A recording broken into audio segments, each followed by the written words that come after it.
Kerala clays and ceramic private ലിമിറ്റഡിന്റെ കീഴിൽ Kasaragod petrol pump പ്രവർത്തനം തുടങ്ങി. KCCPLന്റെ 4ാമത്തെ പെട്രോൾ പമ്പാണ് തുറന്നത്. സംസ്ഥാന പൊതുമേഖലാ സ്ഥാപനമായ KCCPL വൈദ്യുതിവൽക്കരണത്തിന്റെ ഭാഗമായി തുടങ്ങിയ 4ാമത്തെ പെട്രോൾ പമ്പാണ് കരിന്തളം തലയെടുക്കത്ത് തുറന്നത്. BPCLുമായി സഹകരിച്ചാണ് പെട്രോൾ പമ്പ് ആരംഭിച്ചത്. നിയമസഭാ സ്പീക്കർ AN ഷംസീർ പമ്പിന്റെ പ്രവർത്തനോദ്ഘാടനം നിർവഹിച്ചു. കാഞ്ഞങ്ങാട് മണ്ഡലത്തിന്റെ കിനാനൂർ കരിന്തളത്ത് 50 ഏക്കർ പ്രോപ്പർട്ടി ഇപ്പൊ ഈ പറഞ്ഞ KCCPLന്റെ കയ്യിലുണ്ട്. അങ്ങനെയൊന്നും 50 ഏക്കർ ഒന്നും എടുക്കാൻ ഞങ്ങളുടെ സ്ഥലമൊന്നുമില്ല.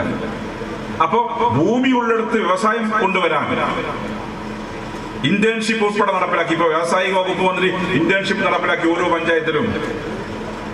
എന്നിട്ട് പഞ്ചായത്തിലെ വ്യവസായികളെ സഹായിക്കാൻ വേണ്ടി ഈ എന്താ പറയാ ഫയല് മുടങ്ങി കിടക്കുന്ന സാഹചര്യം അതൊക്കെ ഒഴിവാക്കാൻ വേണ്ടി നല്ല രീതിയിൽ ഇടപെട്ടുകൊണ്ട് വ്യവസായിക സൗഹൃദ സംസ്ഥാനമാക്കി കേരളത്തെ മാറ്റുന്നു. അത് വലിയ മാറ്റം തന്നെയാണ്. പെട്രോൾ ഡീസൽ വിൽപ്പനയ്ക്ക് പുറമെ oil change, free air service, refreshment centre, store തുടങ്ങിയ സൗകര്യങ്ങൾ പമ്പിൽ ഒരുക്കിയിട്ടുണ്ട്. KCCPLന്റെ 5ാമത്തെ പെട്രോൾ പമ്പ് കഞ്ചിക്കോട് കിൻഫ്ര പാർക്കിൽ ഉടനെ തുറക്കും. കൈരളി ന്യൂസ്, കാസർഗോഡ്.